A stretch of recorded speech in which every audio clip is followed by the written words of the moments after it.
نرخی بنزین لە سنووری ئیدارەی سەربەخۆی سۆران دادەبەزێت. پاش ئەوەی حکوومەتی هەرێمی کوردستان لە ڕێگەی وەزارەتە سامانە سروشتیەکان مۆڵەتی هاوردەکردنی بنزینی دایە بازرگانان نرخی دابەزیوە و چاوەڕوانی دابەزینی زیاتر دەکرێت. وەزارەتی سامانە سروشتیەکانی هەرێم لە ڕاگەیاندراوێکدا ئاشکرای کرد ڕۆژی 5 ئەم مانگە لە فەرمانێکی وەزاریدا ڕێکەپێدانی بۆ هاوردەکردنی بنزینی بازرگانی لە بازگەکانی نێوان حکوومەتی هەرێم و حکوومەتی فیدڕال دەرکردو. ڕۆژانە و بنزینەی دێت ڕوو لە زیادبووندایە، بۆیە چاوەڕوانی دابەزینی زیاتری نرخەکان دەکرێت. دەربارەی کواڵیتی بنزینی هاوردەکراویش وەزارەتەکە ئاماژەی بەوە کردووە. بنزینی هاوردەکراو پێویستە بە پێی ئەو کواڵیتە بێت کە لەلایەن لیژنەکانی بەڕێوەبەراتی نەوت و کانزاکان و پارێزگاکان دیاری دەکەن.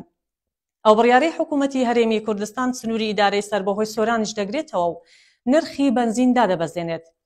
ئێستا نرخی بنزین لە بنزینخانەکانی قەزای ناوەندی سۆران بەم شێوە دەفرۆشرێت.